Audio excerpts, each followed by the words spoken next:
The empty chair of the Vice President. Wala po siya nitong nakaraan. Habang nandito ang mga nagrereklamo, ang tanging humarap sa atin ay isang bakanteng upuan. Magandang umaga sa ating lahat. Good morning. Good morning. Before anything else, it is important that we begin by looking back. Because the work we have today is anchored on what has already been laid on record. Noong nakaraang pagdinig, April 14, we began by affirming our constitutional mandate, our exclusive power to initiate all cases of impeachment. Nasa atin ang unang galaw, nasa atin ang direksyon, at hawak natin ang beat. Ngunit nabanggit din natin na malinaw ang limitasyon ng ating papel sa yugtong ito. Hindi pa ito paghuhusga. Our task at this stage is simply to determine probable cause kung may sapat na batayan upang magpatuloy. As Congressman Benny Abante stated, sisilipin natin kung may usok. Dahil kung may usok, tungkulin nating hanapin kung nasaan ang sunog. During our last hearing, we formally recognized the complainants, Father Sabalya and his group, and of course, Attorney Cabrera. All of them were present, ready to face this committee and stand by their complaints.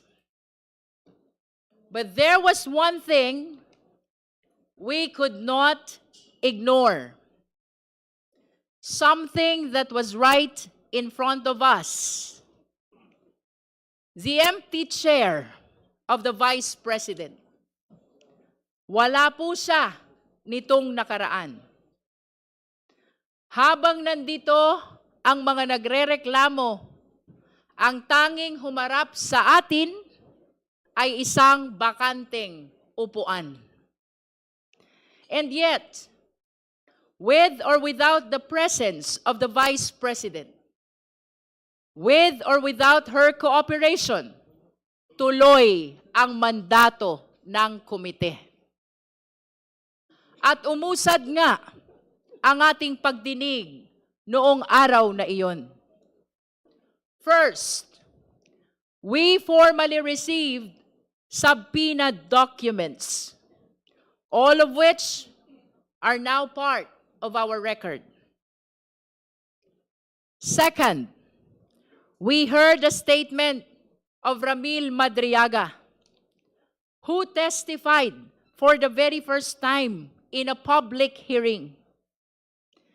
Through his supplemental affidavit, we were confronted with a staggering allegation that confidential funds were spent not just in 11 days, but were purportedly disposed of within a mere 24 hours.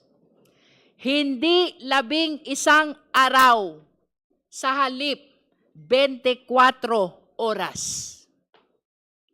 Milyones na naubos sa loob lamang ng isang araw.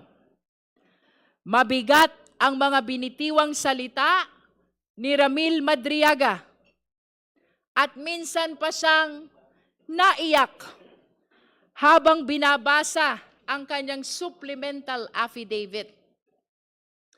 To back his words, he signed a bank waiver to prove that he has nothing to hide. During one exchange, Congresswoman Janet Garin recalled the family controversy and could not hide her frustration upon hearing Ramil Madriaga's allegation that the Vice President's campaign may have been financed by family, an assertion that, if proven, further deepens the seriousness of the issues now before this committee. Third, and with the help of Congressman Joel Chua, we have adopted the records from the Committee on Good Government and Public Accountability, the testimonies of various resource persons regarding the envelopes and the questionable receipts and other statements given in that legislative inquiry are now officially part of this impeachment process. Fourth, we heard from the NBI expert, and their findings are very clear.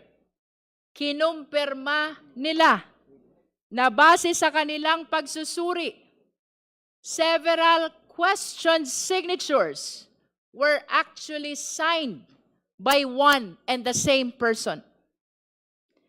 This proves that there was a pattern, and it raises even more questions about who was really behind these documents. Magkakaiba ang mga pangalan, ngunit iisa ang perma. I will repeat. Magkakaiba ang mga pangalan, ngunit iisa ang perma.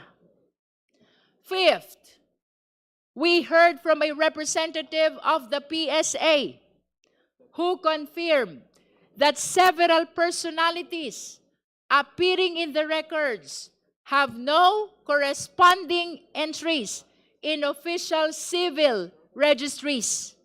Kabilang dito ang kontrobersyal na pangalang Mary Grace Piatos na batay sa kanilang verifikasyon ay walang umiiral na PSA record. Si Mary Grace Piatos ay wala sa data ng PSA.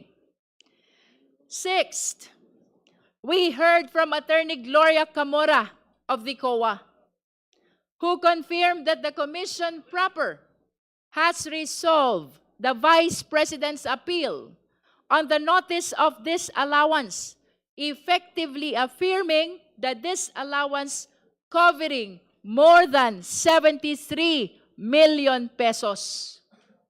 She further disclosed that the COA has issued 3 additional notices of disallowance, indicating continued deficiencies in compliance. These developments lend significant weight to the financial irregularities under examination.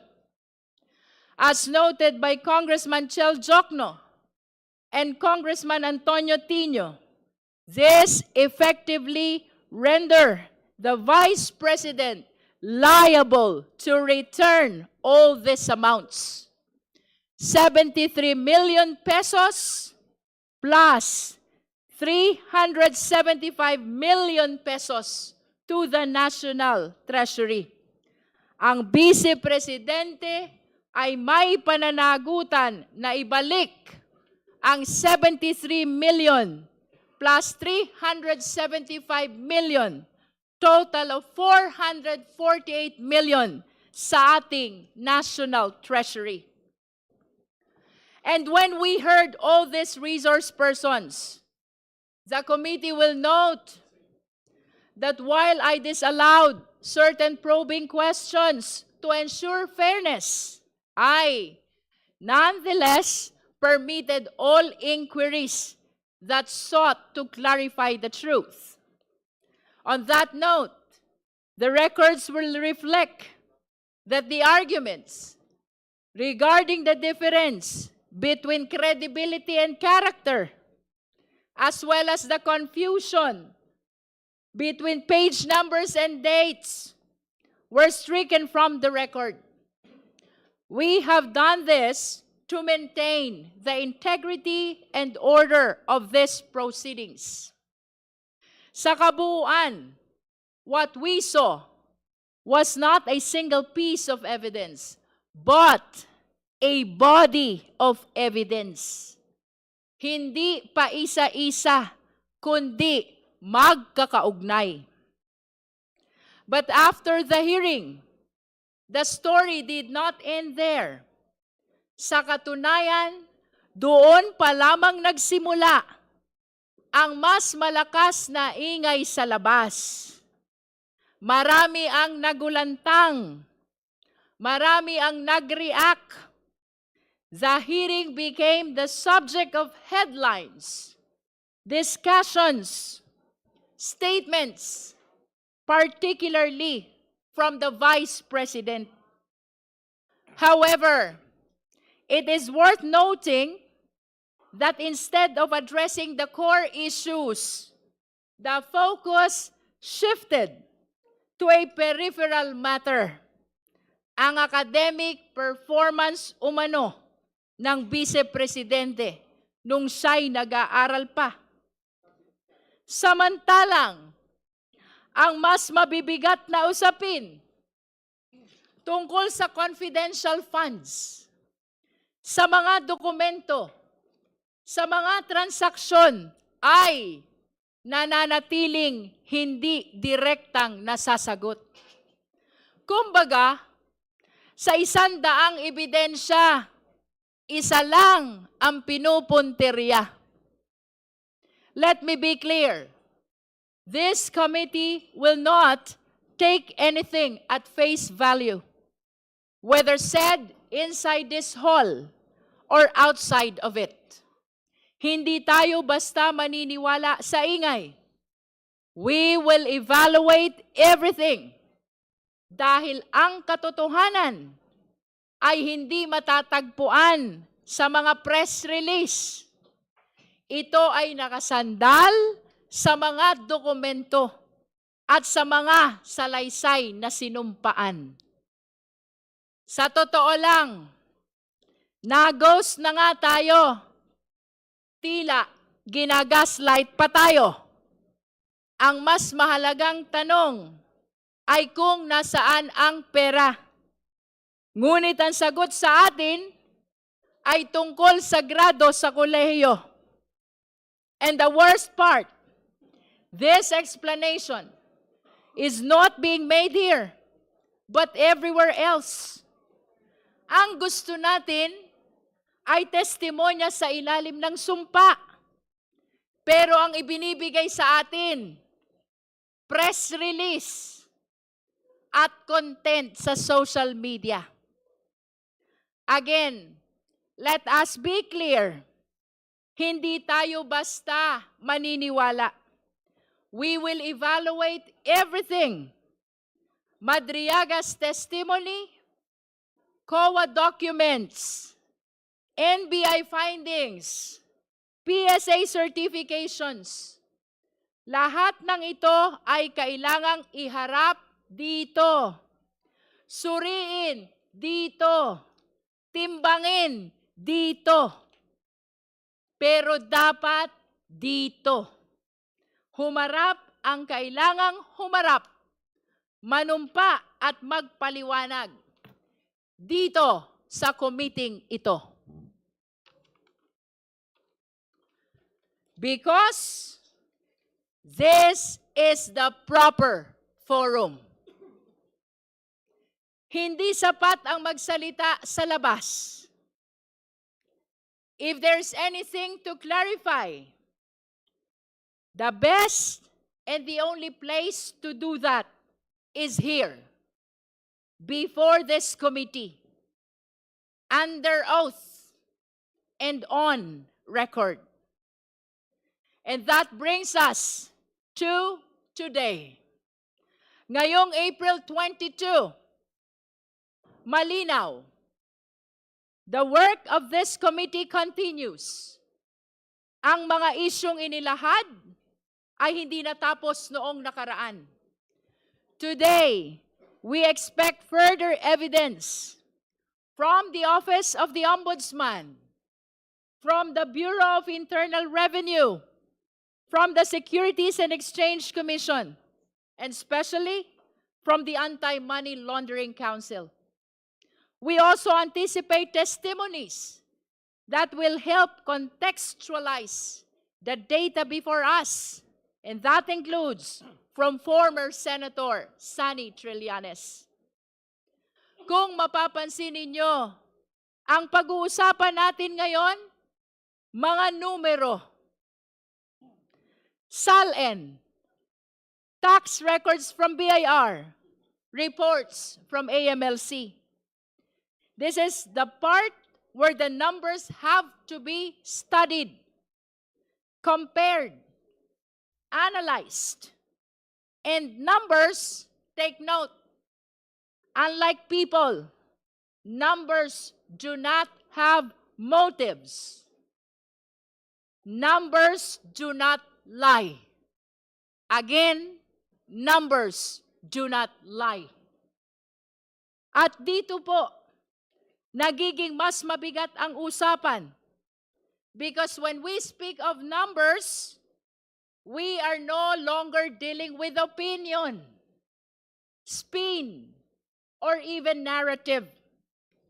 We are confronting cold, unyielding facts. Hindi ito napapakiusapan. Hindi ito natatakot. Hindi ito napipilit magsinungaling. A number either matches or it does not. At higit sa lahat, hindi po ito basta numero lamang. Pera ito ng taong bayan. Pera ito ng manggagawang Pilipino na araw-araw kumakayod, ng pamilyang nagtitipid para makabayad ng buwis, ng bawat Pilipinong umaasa na ang kanilang ambag ay napupunta sa tama. A peso is either accounted for or it is missing. At kapag pinagsama-sama ang mga numerong ito mula sa SALN, BIR, AMLC, they begin to tell a story which no press conference can rewrite, no diversion can erase. Because numbers, once laid bare, speak with a clarity that cuts through noise. And when they point to a discrepancy, they do not whisper. They demand to be answered. Kung ayaw magsalita ng tao, kung ayaw humarap ng vice-presidente, hayaan natin na ang mga numero ang magkwento. Sa hearing na ito, we shall therefore enter the territory of forensic truth. Sa pamamagitan ng mga numerong ito, malalaman natin ang tunay na pagkatao sa likod ng posisyon. Siya ba ay tunay na public servant o isa pa lang private billionaire? At ang direksyon natin ngayon ay simple, ngunit matibay. We follow the evidence wherever it leads. Hindi tayo magpapadala sa ingay. Hindi tayo lilihis sa proseso. Ang ating sandigan ay ang konstitusyon at ang ating layunin ay ang katotohanan. Because in the end, ang tanong ay hindi kung sino ang pinakamalakas ang boses. Hindi kung sino ang pinakamaingay sa labas, kundi kung saan tayo itinuturo ng ebidensya. As we see it now, the chair right before us, it remains empty. At tila, sanay na po tayo sa tanawing iyan. Ngunit kahit bakante ang upuang iyan, even if that chair remains empty, this room is full of the people's questions. Napakaraming tanong. Mga tanong na sa kabila ng pag-iwas, hindi mawawala. Sa kabila ng pananahimik, hindi maglalaho. Mga tanong na kailanman ay hindi kayang takasan ng bakanteng upuan. Not today. Not anymore. Let the evidence speak. Let the numbers testify. Let the chips fall where they may be. Let us finally resume this hearing. With that, this committee shall proceed.